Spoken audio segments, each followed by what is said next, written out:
계속해서 시효이익 포기에 대해서 살펴보겠습니다. 60페이지 1번 판례를 보면은요, 채무 승인 사유 중에 이제 시효 중단 사유 중에 채무 승인이 있잖아요.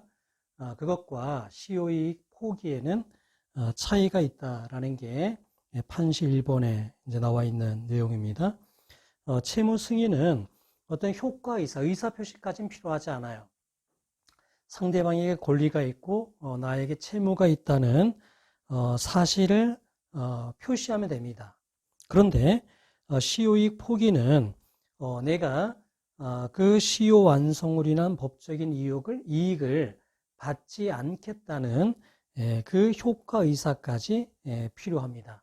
따라서 내가 채무가 있다는 사실을 인정한다, 알고 있다, 이것만 가지고는 안 되고 내가 그럼에도 불구하고, 그러니까 시효가 완성됐음에도 불구하고 내가 채무를 변제하겠다라는 효과 의사까지 있어야 시효이익 포기가 된다라는 겁니다. 자, 이제 이 사례는 이런 거였습니다. A가 B에 대해서 이제 1억 원을 이렇게 청구를 했습니다. 자, 그런데 이거에 대해서 이게 이제 시효가 완성된 거예요. 시효가 완성된 채권이었는데 B가 이거에 대한 시효 항변을 이제 1심에서는 하지 않고 1심에서는 나도 1억 원의 채권이 있으니 1심에서 이제 상계 항변을 했습니다. 내가 상계를 하겠다, 이렇게 주장을 했고 2심에 가서 이거에 대해서 이제 시효 항변을 한 겁니다.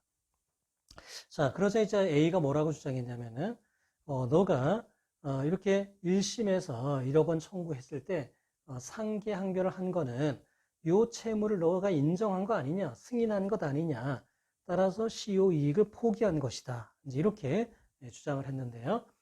대법원은 뭐라고 얘기를 했냐면은 비록 요 채무를 내가 알고 있다라는 승인을 했다 하더라도 그 시효이익을 포기하겠다는 효과 이사까지 있어야 시효이익이 포기되는 것인데 어떤 상계의 성질상 예비적 항변이라는 거거든요. 예비적으로 이제 이것이 인정된다면 내가 상계하겠다라는 예비적 항변이기 때문에 항소심에서 이렇게 시효 항변을 했다면 1심에서의 상계 항변에는 시효이익 포기까지 있었다고 보기는 어렵다라는 겁니다. 이 채무를 인정했다라고 해서 승인은 될 수 있어도 이게 시효이익 포기는 될 수 없다는 거예요. 근데 시효가 완성됐으니까 뭐 시효 중단이 있을 수 없잖아요. 그러니까 시효이익 포기만 문제가 될 것인데 그 승인, 그것만 가지고는, 인정한 것만 가지고는 그 시효이익의 이익을 얻지 않겠다라는 효과 이사까지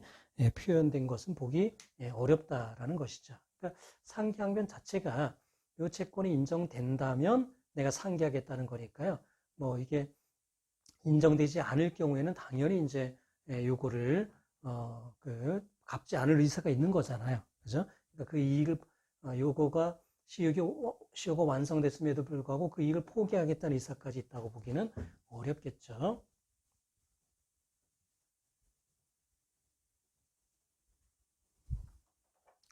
자, 그 다음에 2번 판례입니다. 자, 2번 판례는 이렇게 시효가 이제 이렇게 완성된 A가 B에 대한 이제 이렇게 저당권을 이제 가지고 있어요. 그런데 요 피담보 채권이 이제 시효 이제 소멸됐다, 얘가 시효로 소멸된 피담보 채권에 기해 가지고 저당권을 실행을 했는데 B가 그거에 대해서 아무런 이의를 제기하지 않고 배당까지 이루어졌다면은 묵시적으로 시효 이익을 포기한 것으로 볼 수 있다라는 것입니다. 그래서 이게 시효가 완성된 채권으로 경매를 신청해서 배당표가 이제 완성이 됐어요. 배당표가 작성이 됐습니다. 자, 그러자 이제 B의 다른 채권자인 C가 이게 A가 다 배당받아 가버리면 자기에게 이제 배당받을 게 없거든요. 그래서 요 B를 대위해서 이거에 대한 이의를 제기한 겁니다. 이게 시효 완성된 채권으로 이렇게 배당받은 것은 부당하다라고 이제 자기 채권 보전을 위해서 배당 이의를 한 거예요. 예, 그거는 가능합니다. 자기의 채권이 지금 요 채권이 배당되면 이제 배당받을 게 없잖아요. 그래서 자기 채권 보전을 위해서 배당 이의를 하는 것, 소멸시효를 주장하는 것, 예, 그거는 가능합니다. 그래서 이게 대위에서 소멸시효를 주장을 했어요. 그래서 요 이제 그 C에게 이제 C의 채권액의 만큼은 이제 배당 이의가 받아들여져서 A에게 배당됐던 게 이제 일부는 C에게로 배당이 됐습니다. 그리고 나머지는 이제 A에게 이렇게 배당이 된 거예요. 그래서 요 A에게 나머지 배당된 부분은 이거는 B가 시효 이익을 포기한 거기 때문에 이건 정당하게 배당된 것이지 그걸 A가 부당이득한 걸로 보지는 않는다라는 것입니다. 그래서 판시 1번에 보면은 묵시적으로 시효 이익을 포기할 수 있다라는 거예요. 자, 그 다음에 이렇게 시효 이익을 포기해서 A가 배당받은 거, 그거는 정당하게 배당받은 것이다 말이죠. 부당이득을 취득하는 것이 아니다라는 것이죠. 그 다음에 C는 판시 3번에 보면은 자기 채권을 보전하기 위해서 필요한 한도 내에서 채무자를 대위해서 소멸시효를 주장할 수 있다라는 것입니다. 자, 그 다음에 3번 판례입니다. 자, 3번 판례는요, 어떤 이제 채무의 어떤 일부를 이제 변제를 하지 않습니까? 그러면 우리 대법원은 이제 어떤 입장이냐면 시효익을 포기한 걸로 봐요. 변제를 했다. 그러니까 시효가 완성됐음에도 불구하고 변제를 했다. 그러면 시효익을 포기하고 변제를 한 걸로 봅니다. 그리고 만약에 일부 변제를 했다라고 했을 때도요, 전부에 대한 시효이익을 포기한 것으로 추정을 합니다. 근데 3번의 판례를 보면은 예외가 있어요. 어떤 경우냐면은 자, 이게 A가 B에 대한 1억 원 채권을 가지고 있는데 B가 C에 대해서 가지고 있는 요 2억 원 채권 중에 1억 원에 대해서 이제 압류 전부 명령을 받았습니다. 자, 그런데 사실 이 2억 원 채무는 이제 시효로 소멸한 거예요. 자, 시효 소멸한 것인데 A가 B에 대한 압류 전부 명령을 받고 전부금 소를 지급을 해서 이제 전부금 일부를 지급하는 것으로 이게 이제 화해 권고 결정이 났습니다. 자, 그래서 조정에 가름하는 결정이 났어요. 그래서 그 금액만큼을 C가 A에게 전부금을 지급한 겁니다. 전부금을요. 만일 예를 들어서 이제 1억 원의 전부금을 지급했다라고 했을 때, 이 2억 원 채권 중에서 전부된 1억 원에 대해서 이제 지급을 했으니까 나머지 전부되지 않은 이 1억 원에 대해서도 시효이익을 포기한 것으로 봐서 B가 C에게 이렇게 1억 원을 청구할 수 있겠는가? 이게 이제 문제가 된 건데요. 보통의 경우에는 시효 완성된 채무 중에 일부에 대해서 변제를 했다면은 전부에 대한 시효이익을 포기한 걸로 봅니다. 자, 그런데 B가 C에게 가지고 있던 요 2억 원은요, 요 A에게 1억 원이 전부가 되고 1억 원만 이렇게 남아 있었잖아요. 이렇게 두 개가 분리가 됐잖아요.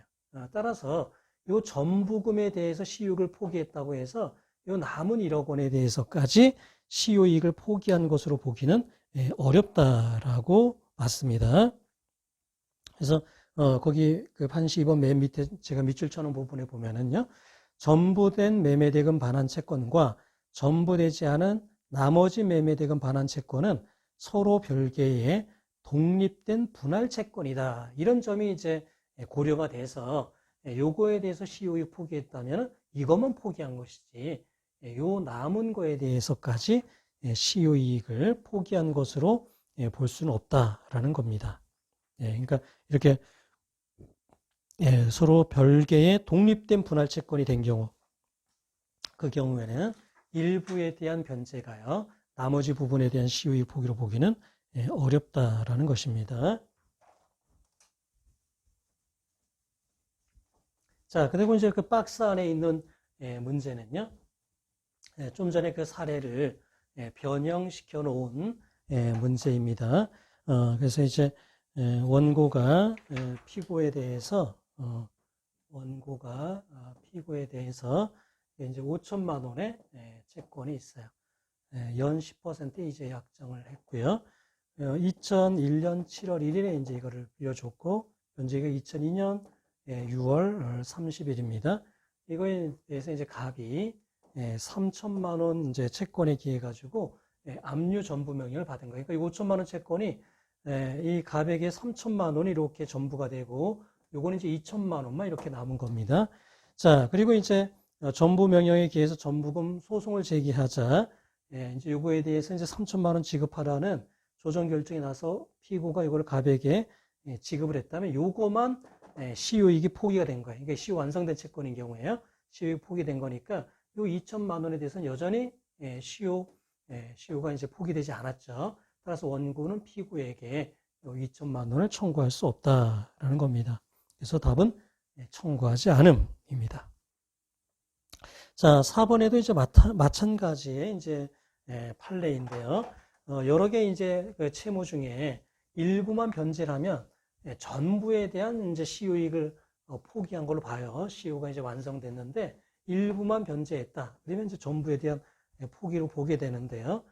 그 사례의 경우에도 A가 이제 B에 대해서 이렇게 두 개의 채권을 가지고 있다. 이거 1번, 2번. 근데 요 저당권이 설정되어 있는 요 채무에 대해서 B가 요거를 변제했을 때 요거만 시효이익을 포기하는 것이지 요거까지 시효이익을 포기한 걸로 볼 수는 없다라는 것입니다. 그래서 수개의 이제 채권이 있을 때 일부에 대한 변제는 전부에 대한 시효이익 포기로 보지만 이게 채무가 별개로 성립되어 독립성을 갖는 경우에는 그렇지 않다는 것인데요. 이렇게 채무가 이게 근저당권이 설정된 채무, 그렇지 않은 채무 이렇게 분리되잖아요. 그래서 이런 경우에는 요거에 대해서 이제 시효 포기했다고 해서 저당권이 설정되지 않은 채무에 대해서까지 시효이익을 포기한 것으로 볼 수는 없다라는 것입니다. 자, 그 다음에 이제 판시 2번에 대해서도 여러분이 한번 좀 알아두시면 좋은데요. 전소에서 이제 어떤 주장을 했냐면은, 양도담보권이 이제 소멸됐다라는 이제 주장을 했다가, 패소를 했어요. 후소에서 다시 어떤 주장을 했냐면은, 그러면 채무가 만약에 남아 있다면, 소멸되지 않고 남아 있다면은 그거를 변제하는 조건으로 거기 보면은 이전 등기 회복을 이제 청구하는 이제 그런 소송을 제기했어요. 그러니까 첫 번째 소송은 양도담보권이 소멸했다는 이유로 이제 어떤 이전 등기권의 회복을 이제 청구했다가 소멸하지 않았다면 남은 채무를 변제할 테니까 그거를 이제 이전 등기권 회복을 해달라라고 이제 구한 겁니다. 자, 이제 그리고 이거는 기판력이 그러니까 사실심 변론 종결 당시를 기준으로 이제 기판력이 이제 미치는 거예요. 그러니까 그 변론 종결시를 기준으로 이제 그 기판력이 미치기 때문에 전소에서 그게 이제 기각이 됐다 하더라도 두 번째 소송의 경우에는 기판력이 미치지 않는다는 거예요. 그러니까 이게 소멸됐다, 말소해달라 이렇게 주장을 했다가 후소에서는 이게 소멸되지 않았다면 이거 내가 변제할 테니까 말소해달라. 이거는 기판력이 미치지 않는다라는 것입니다. 자, 그 다음에 이제 5번 판례를 보면은요, 시효이익의 포기는 상대적인 효과가 있습니다. 그래서 시효이익을 포기한 사람에게만 그 효력이 미치고 다른 사람에게는 그 효력이 미치지 않는 게 원칙입니다. 자, 그런데 이 사안의 경우에는 이제 어떤 거였냐면요. 자, A가 B에 대해서 이렇게 5천만 원의 채권이 있고요. 이게 이제 92년 8월 이제 25일에 이제 5천만 원을 빌려주면서 이거에 대해 이제 저당권을 이제 이렇게 설정을 했습니다. 자, 그런데 B에게 다시 이게 1차 저당권인데 2004년 4월 16일에 요 1차 이제 대여금에 대한 어떤 이자, 그 지연 손해금 이런 것들을 이제 또 3천만 원으로 해서 2차 저당권을 이제 설정을 한 겁니다. 사실은 요 시점에서는요, 2차 저당권을 이렇게 설정한 요 시점에서는 요 피담보 채무의 소멸시효가 완성이 돼서 사실 이거는 이제 변제하지 않아도 되는 건데 이렇게 이제 요 시점에서 2차 저당권을 설정한 거는 시효 이익을 포기한 것으로 볼 수가 있습니다. 자, 그 상태에서 B가 이거를 C에게 2013년 12월 6일에 이제 양도를 했어요. 그래서 이제 C가 이제 뭐라고 주장을 했냐면은 그 피담보 채무에 대한 시효는 완성이 됐다. 그런데 B가 요거를 이제 이게 시효 이익을 2004년 4월 16일에 2차 저당권을 설정하면서 포기했는데 나는 그거를 포기하지 않았으니까 이거는 시효 완성 원용할 수 있다. 그러면서 A에게 저당권의 말소를 구한 사안입니다.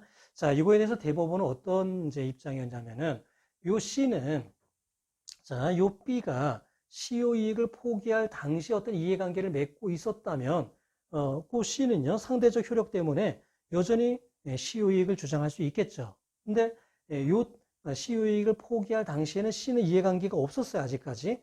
그리고 시효 이익을 포기한 이후에 드디어 이제 이해관계를 이렇게 뒤늦게 맺게 된 거다 이거야. 그러니까 이거는 시효 이익이 포기된 상태에서 이해관계를 맺었기 때문에 요 C는 시효 이익을 주장할 수 없다 이렇게 판단을 했습니다. 그러니까 시효 이익을 포기할 당시 이미 이해관계가 있었다면 이 B의 시효 이익 포기는 요 C에게는 영향을 주지 않아서 여전히 C는 시효 이익을 주장할 수 있는 게 원칙이다 이거야.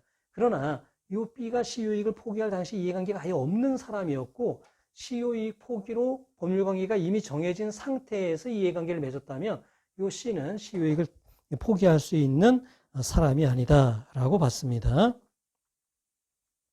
자, 그래서 이미 시효이익을 포기한 자와 어떤 법률 관계를 통해서 이제 이해관계를 맺었다면은 어떤 시효 완성 어떤 그를 둘러싼 어떤 그 법률 관계가 사후에 또 불안정해지는 그런 문제가 있다라고 판단을 했습니다. 자, 그 다음을 보면은요.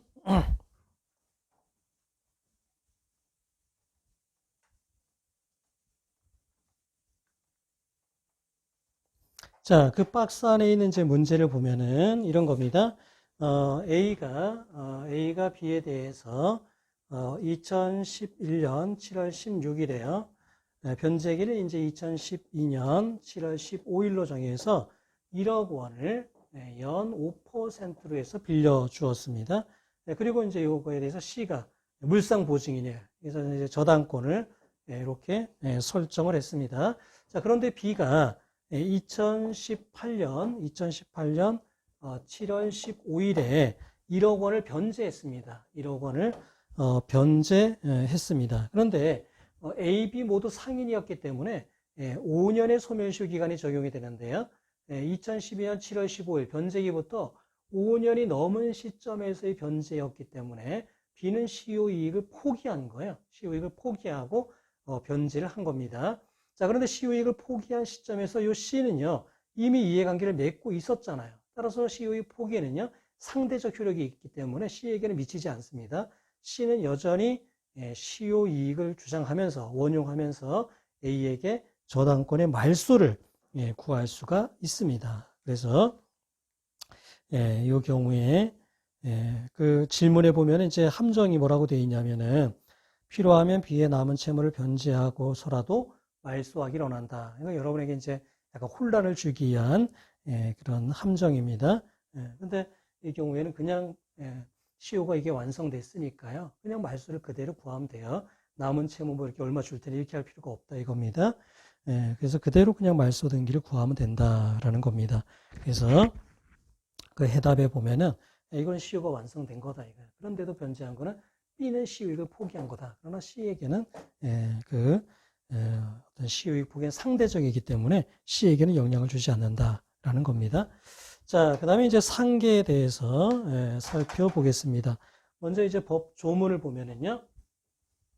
자, 상계에 대해서는 민법 492조 를 한번 보시고 493조 495조에 보면은 소멸시효가 이제 완성된 채권이 완성 전에 상계할 수 있었던 경우에는요, 이제 소멸시효가 완성된 이후라 하더라도 상계할 수 있다. 이거는 시효가 완성 전에 상계할 수 있었다면 서로가 이제 정산이 됐다. 뭐 이런 기대가 있기 때문에요.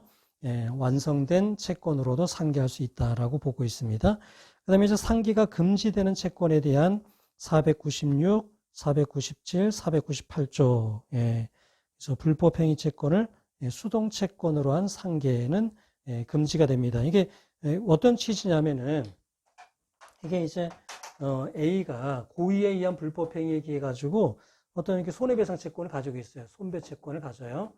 손해배상 채권을 갖는데 만약에 이 손배 채권을 수동 채권으로 한 어떤 상계가 인정이 된다면 A는 피해 변제를 못 받잖아요. 손해배상을 못 받지 않습니까? 그죠? A는 손해배상을 받아서 치료도 하고 뭐 이렇게 해야 될 텐데 어떤 요 고의에 의한 불법행위에 의한 채권을 수동 채권으로 해서 B가 상계를 한다고 하면은 A는 그 손해배상을 못 받는 어떤 불이익이 있다 이거야. 그러니까 요 불법행위에 의한 손해배상 채권의 경우에는 보호를 해줘야 되잖아요. A가 그걸 가지고 어떤 치료를 받고 이래야 되기 때문에 압류금지 채권도 마찬가지고요. 498조의 지급금지 채권도 이제 실무에서 많이 문제가 되는 건데 A가 B에 대한 이렇게 채권을 가지고 있어요. 근데 C가 요 채권에 대해서 만약에 가압류, 압류 이런 걸 했어요. 그러면 이게 이제 지급이 금지가 되잖아요. 지급이. 그래서 A는 지급받아도 안 되고 처분해도 안 되고 B도 지급하면 안 되고 이게 지급이 금지가 돼요. 근데 B가 이게 지급 금지된 채권 이후에 어떤 이걸 변제를 하면 안 되잖아요. 또 그 이후에 생긴 채권으로 상계를 하면 이건 지급한 거랑 같은 효과가 있기 때문에 그거를 금지한다라는 겁니다. 그래서 그러니까 어떤 채권을 수동 채권으로 한 상계가 금지되는 거, 그 세 가지는 여러분이 기억을 해 두시고요. 그 다음에 499조의 그 준용 규정을 보면은 변제 충당에 관한 규정이 준용이 됩니다. 그래서 서로 상계가 될 때 완벽하게 두 개가 딱 맞춰서 상계가 되진 않을 거잖아요. 그러면 그 많은 이제 채권이 이제 그 충당이 돼야 될 텐데 일부 이제 작은 채권으로 이렇게 변제가 이게 상계가 되고 나머지가 이제 남게 될 텐데 그때는 이제 변제 충당에 관한 규정에 의해서 상계 충당을 하게 된다라는 것입니다. 그래서 논리는 변제 충당에 관한 논리가 그대로 적용이 됩니다. 자, 그 다음에 이제 1번 채권을 보면, 1번 판례를 보면은요, 이게, 그 양육비 채권으로 상계가 되겠는가의 문제가 있습니다. 그런데 이게 이제 A가 B에 대해서 양육비 채권을 가지고 있어요. 양육비 채권을 가지고 있는데 B가 요 양육비 채권을 수동 채권으로 한 상계는 안 됩니다. 왜냐하면 A는 양육비를 받아서 양육을 해야 돼요. 자녀를 양육해야 되는데 B가 요거를 이렇게 그 수동채권, 양육비 채권을 수동채권에서 상계해버리면 A는 양육비를 못 받잖아요, 결과적으로. 그래서 아이를 키우는데 문제가 있기 때문에 자녀의 복리에 어떤 문제가 생긴다 이거야. 그러니까 양육비 채권을 수동채권으로 한 상계는 인정되지 않아요. 그런데 양육비 채권을 자동채권으로 한 상계는 금지할 이유는 없습니다. 다만 양육비 채권은요, 이게 협의를 한다든가 심판에 의해서 구체적으로 확정이 되기 전까지는 추상적인 권리예요. 그런 권리 상태를 가지고는 상계가 되지 않겠죠. 자, 그래서 협의 또 심판에 의해서 구체적인 청구권의 내용과 범위가 확정되기 전까지는 상계할 수 없습니다. 그러나 그게 구체적인 청구권으로 확정이 된 이후에 그리고 이행기에 도달했다면 양육비 채권을 가지고 상계하는 것은 가능하다라는 겁니다. 자, 이거는 이제 어떤 거였냐면은 이제 부부가 이제 이혼을 하면서요. A는 B에게 이제 위자료, 그다음에 재산분할 청구권을 이렇게 가져요. 근데 B는 요 A에 대해서 이제 양육비 채권을 갖습니다. 근데 이제 B가 이렇게 양육비 채권을 자동 채권으로 한 상계는 인정이 된다는 거예요. 근데 양육비 채권이 구체적으로 이제 성립이 돼야 되고요. 또 이행기가 도래해야 돼요. 그래서 양육비, 과거 양육비로 이제 800만 원을 이제 인정받았어요. 재판에서. 그다음에 장래 양육비는 이제 월 25만 원씩 이제 인정이 됐는데 요 상기하는 시점에서 월 25만 원 쌓인 게 뭐 만약에 또 500만 원쯤 된다라고 하면 과거 양육비 800만 원, 장래 양육비 중에서 이행기가 도래한 500만 원, 요 1,300만 원은 자동 채권으로 한 상기가 허용된다라는 게 1번 판례입니다.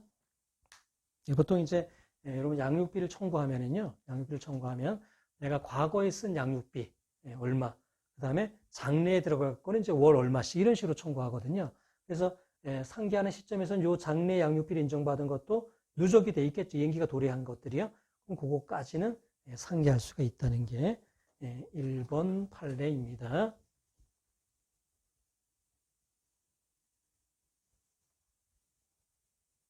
자, 그 다음에 2번 판례입니다. 자, 지급금지 채권의 경우에요. 지급금지 채권의 경우에 이렇게 A가 이제 B에 대한 채권에 기해 가지고 C에 대한 채권에 대해서 이렇게 압류 가압류를 했다 이거야. 압류 가압류를 했다. 그러면 요 C는요, B에 대한 지급이 금지가 되지 않습니다. 되지 않습니까?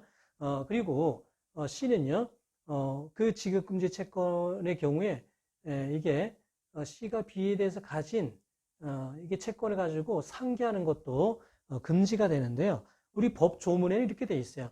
그러니까 지급금지 효력, 이제 이게 압류 송달된 시점이죠. 그러니까 가압류 결정물이 이게 제3채무자에게 송달된 그때 이제 가압류 효력이 발생하잖아요. 그 이후에 성립된 채권으로는 상기할 수 없다라고 규정이 되어 있어요. 그러면 이 송달되기, 그러니까 가압류 효력이 발생하기 전에 성립만 했으면 무조건 상기가 다 되느냐? 그거에 대해서 판례는 그렇지는 않고 뭐라고 얘기를 하냐면 요 지급금지 효력이 발생할 당시, 그러니까 제3채무자에게 가압류 명령이 송달된 당시에 상계적상이 있었다면 상계 가능하다. 상계적상이 있었다면 가능하고 그게 아니라면 자동채권의 변제기가 수동채권의 변제기보다 먼저 또는 동시에 도래해야지만 상계가 가능하다. 약간 좀 제한적인 입장을 취하고 있습니다. 이거에 대해서 이제 요 전원합의체 판결 소수 의견에서는 우리 법 조문에는 그러니까 지급금지 효력이 발생한 이후에 생긴 채권으로 이제 상계가 안 된다고 했기 때문에 만약에 그 채권 성립은 지급금지 효력이 발생하기 전에 이미 발생했다면 이런 제한은 둘 필요가 없다 이거야. 먼저 또는 동시에 도래하지 않았다 하더라도 자 어느 시점에서 양자가 그러니까 지급금지 효력이 발생할 당시에는 상계적상이 아니었지만 시간이 조금 지나서 이게 상계적상 단계에 있었다면 비록 자동채권의 변제기가 먼저 도래하는 게 아니라 하더라도 상기가 가능하다라는 게 소수 의견입니다. 반대 의견입니다. 그러니까 이 견해에서는 상계의 담보적 효력을 강조한 견해이죠. 근데 이거에 대해서 다수 의견은 기존의 입장을 그대로 유지하면서 그렇게 하면 부당하다. 자동채권의 기존의 그 어떤 제한적인 상계 그게 그대로 타당하다라고 봤습니다. 그래서 이게 이제 A가 B에 대한 채권, B가 C에 대해서 가지고 있는 채권이 있는데 이거는 이제 2021년 2월 15일에 이제 변제기가 도래하고요. 이거는 2021년 3월 15일에 변제기가 도래하는데 요 가압류의 효력은 언제 발생했냐면 2021년 3월 1일에 이제 발생했어요. 이제 그렇다면 3월 1일 전에 요 채권이 성립했다 하더라도 우리 다수 의견에 의하면은요. 요 시점에서 상계적상에 있거나 상계적상은 아니죠. 이거 변제에 도래하지 않았으니까요. 적어도 그렇다면 자동채권의 변제기가 먼저 들어오면 동시에 도래해야 되는데 늦게 도래했기 때문에 상계가 허용되지 않는다는 거예요. 근데 이거에 대해서 반대 의견은 뭐라고 얘기했냐면은 자 그렇다 하더라도 이게 자동채권의 변제기가 늦게 도래한다 하더라도 2021년 3월 15일 이후라면 상계적상이 있기 때문에 C는 상계할 수 있다라는 게 이제 반대 의견입니다. 우리 법조문에도 요 이전에 성립했으면 뭐 되는 거지. 채권이 성립했으면 뭐 변제기가 그때까지 도래된다는 규정은 없지 않느냐. 이게 이제 반대 의견인데요. 이거에 대해서 이제 다수 의견은 뭐라고 얘기를 하냐면은 자, 이거는 C는 2021년 2월 15일이 되면 이거 변제했어야 된다 이거. 이거를 변제했어야 되는데 이거를 변제 안 하다가 늦추다가 3월 15일이 돼서 상기가 가능하다라고 하면 변제 이행을 게을리한 요 C를 보호해주는 것밖에는 안 되기 때문에 부당하다. 그래서 기존처럼 지급금지 효력이 발생할 당시에 상계 적상에 있거나 그게 아니라면 적어도 자동채권의 변제기가 먼저 또는 동시에 도래해야지 된다라는 입장을 밝혔습니다. 그대로 이제 예전 판례를 그대로 유지한 것이죠. 자, 그 다음에 이제 3번 판례는 뭐냐면요. 상계는 이렇게 서로 마주보고 있는 채권, 이거를 이제 상계하는 거다, 이게. 서로 상계하는 거다, 이게. 근데 그게 아니고, 자, 그게 아니고, 예를 들어서, 이제, 어떤 부동산에, A가 말이죠. A가 공사를 했어요. 그래서, 공사대금 채권을 이제 가지고 있으면서, 유치권을 이제 행사를 했습니다. 자, 그래서 이게 원래는 이제 비소유였어요. 비소유였는데, 이거를 이제 C가 이제 경매에서 낙찰을 받았어요. 여기 C가 이제 소유자가 됐어요. 그런데 A는 여전히 이제 그 유치권을 주장하고 있습니다. 자, 그러자 그 C는요, 이거에 대해서 이제 그 A에 대해서는요, 여전히 이제 그 유치권이, 그러니까 요 A의 입장에서는 여전히 점유하고 있다 하더라도 요 C에 대해서 이제 부당이득을 해줘야 돼요. 부당이득 의무가 있어요. 그러니까 C는 요 A에 대해서 부당이득 채권이 있습니다. 그리고 A는 요 B에 대해서 이제 공사대금 채권이 있겠죠. 공사대금 채권이 있다 이거예요. 근데 요 C가 요 부당이득 채권을 자동채권으로 해서 이렇게 상계하는 거는 안 된다 이거야. 이렇게 하는 거는. 그러니까 서로가 이제 마주보고 있는 그 채권을 이제 상계하는 것이지, C가요, A로부터 받을 요 부당이득 채권으로 요 A가 B에게 가지고 있는 공사대금 채권을 상계하는 거는 안 된다라는 겁니다. 그러니까 A가 이걸 상계를 주장하는 거는 이제 이해는 돼요, 사실은요. 빨리 이게 공사대금 채권이 이제 소멸이 돼야 인도받을 수 있잖아요. 자기가 낙찰받은 부동산을 인도받을 수가 있잖아요. 그래서 이거를 빨리 이제 소멸을 시켜야 되는데, 자기도 요 A에 대한 부당이득 반환 채권을 가지고 있으니까 그걸로 상계하겠다. 그래서 이거 소멸시키겠다, 공사대금을. 그리고 이제 인도를 받을 목적인데, 그렇다 하더라도 상계는 되지 않는다라는 겁니다. 그래서 이 상대방이 이 C에게 가지고 있어야지, 이게 상대방이 3자에 대해서 가지고 있는 채권으로 상계할 수는 없다라는 것입니다. 자, 그 다음에 4번 판례입니다. 자, 4번 판례는요. 자, 지급금지 이제 효력이 발생하기 전에 이미 성립한 이제 채권이어야 돼요. 그러니까 지급금지효가 발생한 이후에 생긴 채권으로 상계는 안 돼요. 그건 법조문에도 명확합니다. 자, 그런데 이제 요 4번 사례는 어떤 경우냐면은 이제 이런 겁니다. 이제 요 B가 요 C에 대해서요, 매매대금 채권이 있어요. 매매대금 채권을 가지고 있는데, 이제 요 부동산을 이제 매매를 이제 한 거예요. 그런데 요 부동산이 이제 가압류가 되어 있었습니다. 그러니까 C는 가압류 기입등기를 이제 말소해라. 이런 이제 권리가 있었어요. 그거를 내가 매매대금 지급하겠다. 이제 이러한 C의 이제 권리가 있었는데요. 자, 요 상태에서 이제 요 B의 채권자인 A가 요 매매대금 채권에 대해서 이제 가압류라고 그다음에 이제 압류 추심까지 받은 사안입니다. 자, 그리고 이렇게 가압류가 된 이후에요. 이제 요 B가 가압류를 계속 말소 안 하고 이게 이제 집행까지 될 이제 우려가 있자 C가 이거를 이제 대신 변제하고 가압류를 말소를 시켰어요. 그래서 요 가압류 말소하라는 요 권리가 구상금 채권으로 바뀌었습니다. 구상금 채권으로 바뀌었어요.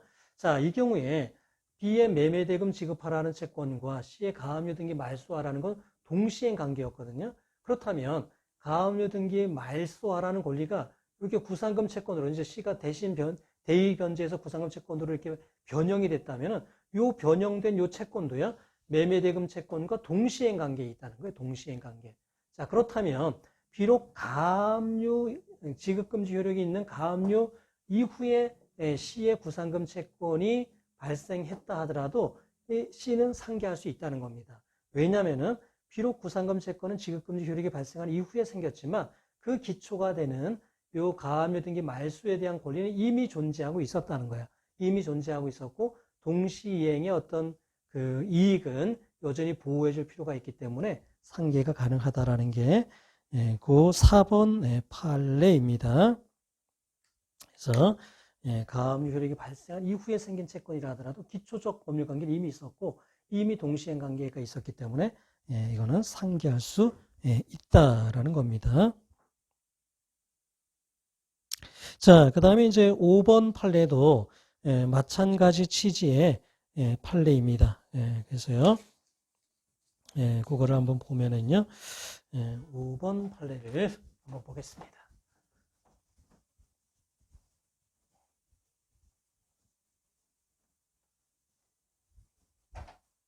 자, 5번 판례는 이제 B가 C에 대해서요, 수급인으로서 수급인, 여긴 도급인이고요. 이렇게 공사대금 채권이 있어요. 공사대금 채권이 있습니다. 근데 공사를 하는 과정에서 이제 B가 이제 그 필요한 그 공사대금을 조금 더 원활하게 이제 그거를 그 공급받기 위해 가지고 C 부동산에다가 이제 저당권을 이제 설정을 해서 이제 돈을 이제 빌리고 하고 이제 한 거예요. 자, 근데 그러니까 요 C는요, 내가 설정해준 그 저당권 말소 등기 해라. 그러면 내가 공사대금 지급하겠다. 이렇게 할 수가 있었어요. 그리고 그거는 이제 동시행 관계였습니다. 근데 이제 요 저당권이 B가 이제 변제를 못해서 실행이 될 위기가 이제 됐어요. 그래서 도급인이 이거를 이제 대의 변제라고 이제 저당권을 말소했습니다. 그래서 이제 B에 대해서 구상금 채권을 갖게 된 거예요. 대의 변제에 대한 구상금 채권. 이거 저당권 말소 등기 청구로 이렇게 변형이 된 것이죠. 그러면 이것도 동시행 관계라는 거예요. 공사대금 채권과 구상금 채권. 따라서 요 B의 채권자인 A가 요 공사대금 채권에 대한 가압류한 이후에 C가 대의 변제를 해서 이렇게 구상금 채권이 생겼다 하더라도 상계 가능하다 이거예요. 왜냐하면 기초적 법률 관계는 이미 있었고 이미 동시행 관계였기 때문에 이거는 상계할 수 있다라는 겁니다. 자, 그 다음에 이제 판시 4번에 나와 있는 거는 뭐냐면요.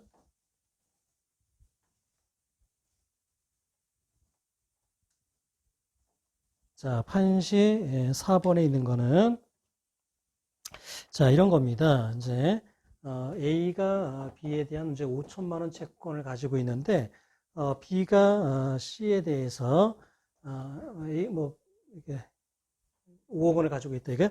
근데 B가 C에 대해서 이렇게 10억 원의 채권을 이제 가지고 있는데 A가 이 중에 5억 원에 대해서 압류 전부 명령을 받았어요.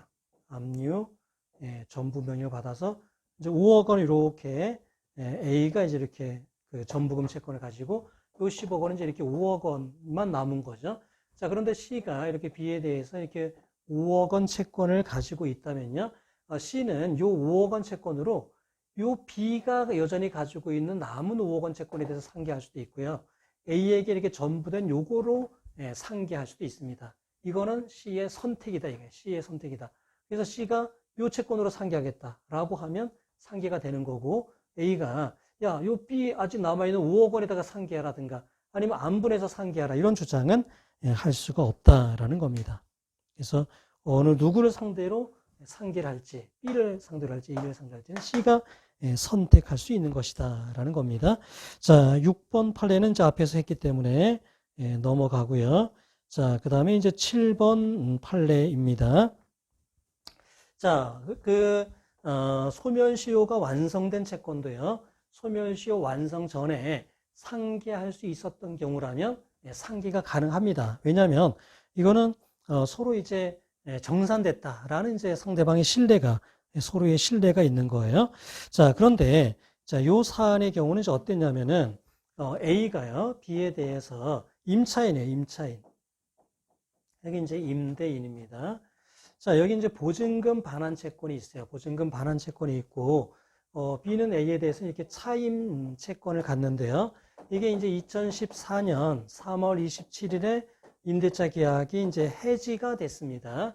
그래서 이제 A는 B에게 보증금을 돌려달라라고 이제 하는 건데, B는 밀린 차임 그러면은 공지하고 주겠다라고 하는 건데, 공제할 수 있는 차임이 이 해지된 때부터 3년이 지난 거. 그래서 2011년 3월 27일 이전에 이제 밀린 그런 차임 채권도 과연 공제할 수가 있겠는가? 왜냐하면 그거는 시효로 이미 다 소멸된 것 아니냐? 이게 이제 문제가 된 거예요. 그러니까 시효가 완성된 채권으로 이제 상계할 수 있느냐 이거야. 공제할 수 있겠는가? 이게 이제 문제가 된 건데 2011년 3월 27일 그러니까 그 전에 시효가 완성된 그런 채권의 경우에 상계할 수 있었다면 상계할 수 있지만은요. 아직 이 보증금 채권의 변제기가 도래하지 않은 상태였어요. 그때는요. 보증금 채권의 변제기는 이때 도래한 거잖아요. 따라서 시효 완성 전에 상계할 수 있었던 채권은 아닙니다. 그러니까 시효 완성 전에 상계할 수 있었던 채권으로 상계할 수 있다는 그 규정을 적용할 수는 없습니다. 그러나 당사자들의 의사를 보면은요, 요 B의 입장에서는 보증금을 충분히 지급받았기 때문에 밀린 차임은 나중에 보증금에서 공제할 수 있겠다는 신뢰가 있었던 거고요. A의 입장에서도 이게 이제 보증금이 이렇게 충분히 이제 지급을 했기 때문에 거기에서 이제 어떤 충당한다라고 이제 양쪽 다 임대인 임차인 다 그런 신뢰를 가지고 사실은 이제 어떤 요 차임 권리 행사 같은 것도 안 하고 계약을 해지하지도 않고 이랬던 것으로 볼 수 있다라는 겁니다. 따라서 이 경우에는 그 규정, 그러니까 소멸시 완성된 채권이라 하더라도 소멸시 완성 전에 상계할 수 있었다면 상계할 수 있다는 그 규정을 유추 적용해서 딱 그 규정이 적용되는 건 아니지만 유추 적용해서 그 2011년 3월 27일 이전 것까지도 보증금에서 공제하고 돌려주면 될 것이다 라는 게 7번 판례입니다. 자, 그 다음에 이제 그 8번입니다.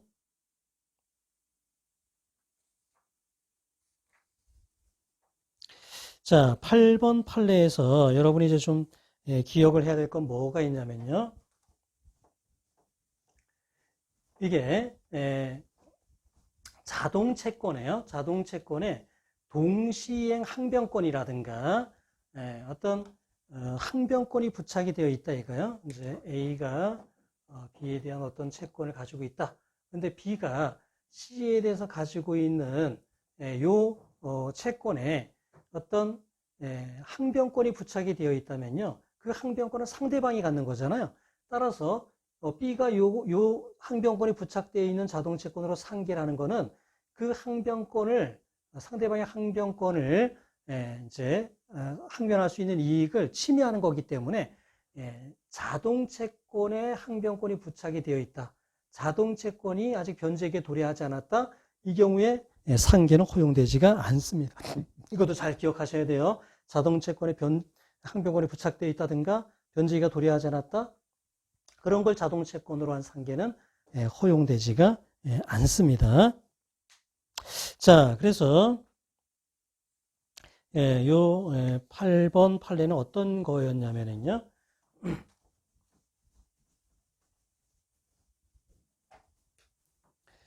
자, B가 이제 이렇게 C에 대해서요, 이렇게 부당이득 채권이 이제 이렇게 있습니다. 자, 그런데 C는요, C는 B의 이제 부탁으로 연대 보증을 이렇게 해준 그런 이제 사람입니다. 그래서 이제 B는 요 C에 대해서 이제 뭐 사전 구상금 채권, 뭐 나중에 변제를 했다면 사후 구상금 채권 이런 거를 갖는 이제 보증이네요.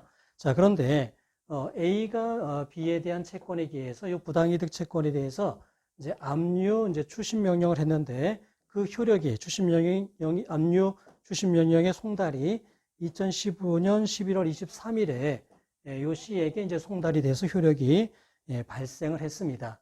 그럴 때 C가 그 압류 추심 명령의 이제 효력이 발생된 이후에 어떤 상계할 수가 있겠는가? 이제 이게 문제가 된 건데요.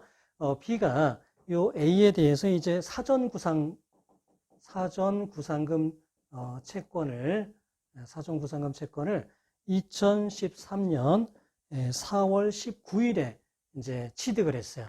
B가 C가 B에 대해서 사전 구상금 채권을 이렇게 2013년 4월 19일에 취득을 했습니다. 그러니까 압류 추심령 지급 금지 효력이 발생하기 전에 이렇게 사전 구상금 채권을 취득을 했으니까 상기가 가능하겠는가? 이제 이게 문제가 된 건데, 이 사전 구상금 채권에 대해서는요, B는 어떤 항변을 할 수가 있냐면은 담보 설정을 해라. 너가 아직 대의 변제도 안 하고 지금 사전에 이제 그 구상금을 구하는 거니까 너가 그거 받고 변제 안 하면 어떡하냐 이거야. 따라서 담보 설정을 요구할 수 있는 항변권이 있습니다. 자, 따라서요. 자, 요 사전 구상금 채권에는 그러한 담보재건 청구권이 부착되어 있기 때문에 상계는 허용되지 않는다는 거예요. 이 채권이 먼저 이렇게 지급금지 효력이 발생하기 전에 성립했다 하더라도 자동 채권에 항변권이 부착되어 있기 때문에 인정되지 않는다라는 겁니다. 자, 그 다음에 요 사전 구상금에 대한 그 항변권, 그러니까 담보권 설정 청구권이 언제 소멸이 됐냐면요. 2016년 2월 29일에는 이게 소멸이 됐습니다. 이렇게 소멸이 됐어요. 근데 그때는 이미 지급금지 효력이 발생한 이유이기 때문에 그거는 이제 상계가 허용되지 않는다는 거예요. 그래서 판시 5번에 보면은요. 압류 효력이 발생할 당시에 사전 구상권과 피압류 채권이 상계 적상이 있거나 그 다음에 그 어떤 항변권이 이제 부착되어 있는 경우에는 그게 그 사전 구상권을 통한 상계가 가능하게 된 때가 피압류 채권의 변제기보다 먼저 이제 그렇게 그 소멸을 시켰어야 되는데요. 이 부당이득 채권의 변제기는 이제 먼저 도래한 상태였습니다. 그러니까 요 지급금지 채권에 있어서 제3채무자가 상계할 수 있겠는가? 그래서 이미 상계 적상이 있었다든가, 그러니까 요 지급금지 효력 발생할 당시에 상계 적상이 있었다든가, 아니면 요 채권의 변제기가 자동채권의 변제기가 먼저 또는 동시에 도래해야지 되잖아요. 근데 지급금지 효력이 발생할 당시에는 상계할 수가 없었다는 거예요. 사전구상금 채권에 항변권이 부착되어 있었기 때문에 상계 적상은 없었고, 그 다음에 이게 그러면 자동채권의 변제기 먼저 도래했어야 되느냐? 도래해야 되는데 이게 항변권이 소멸할 당시에는 이미 이게 이제 변제기가 도래한 상태였기 때문에 이게 먼저 도래한 건 아니다라는 거예요. 그래서 그 상계가 허용되지 않는다라는 판례입니다. 다소 어렵긴 하지만요. 여러분 여기서 기억해야 될 거는 자동채권에 항변권이 부착되어 있는 경우에는요. 상계가 허용되지 않는다라는 겁니다. 자, 1번 이제 첫 번째 그 케이스를 풀어보면은요. 자, 원고가 피고에게 이제 두 번의 이제 돈을 이제 빌려줍니다. 첫 번째는 이제 3천만 원을요. 월 2%로 해서 이제 빌려줍니다. 2019년 이제 3월 1일에 빌려주고 2019년 8월 31일이 변제기입니다. 자, 두 번째 5천만 원을 이제 월 1%로 해서 빌려줍니다. 2019년 7월 1일에 이제 빌려주고 2019년 11월 31일에 이제 변제기입니다. 자, 이거에 대해서 이제 피고는 원고에게 2천만 원의 잡곡에 대한 대금 채권을 가지고 있는데요. 2020년 3월 31일에 판매하고 2천만 원의 매매 대금 채권을 가지고 있습니다. 이걸로 이제 상계를 하려고 하는 건데요. 피고가요. 요 매매 대금의 경우에는 동시행 항변권이 있잖아요. 자기도 인도를 해야 매매 대금을 받을 수 있잖아요. 자, 그래서 이게 인도를 하지 않은 상태다. B가 잡곡을 아직 인도하기 전이라고 하면 요거를 자동채권으로 한 상계는 허용되지 않습니다. 자동채권에 항변권이 부착되어 있는 거니까요. 자, 그런데 이미 거기 보면은 그날 인도했다라고 돼 있어요. 그러니까 피고는 요 동시항변권을 이미 깬 겁니다. 그런 경우에는 이걸 가지고 상계할 수가 있어요. 자, 그 다음에 이제 상계의 경우에는 이제 변제에 있어서는 변제일이 중요한 것처럼 상계의 경우는 이제 상계 적상일이 중요합니다.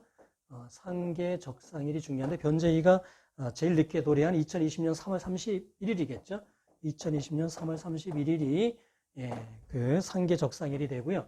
그때를 기준으로 1번 채권의 이자 지연 손해금을 계산해 줍니다. 그러면 1번 채권의 경우는 3천만 원의 경우에 대해서 13개월 동안 2%의 이자 지연 손해금이 발생해서 780만 원이 이제 발생하고 2번 채권의 경우는 5천만 원에 대해서 9개월 동안 1%가 발생을 해가지고 450만 원입니다. 그래서 이거는 변제 충당처럼 상계 충당을 해야 돼요. 요 2천만 원이 요 수동채권을 이제 그 일부를 이제 충당해야 되죠. 상계를 시켜야 되잖아요. 그러면 요 두 개의 합계액인 1230만 원, 여기에 이제 먼저 충당이 됩니다. 그 다음에 남는 770만 원.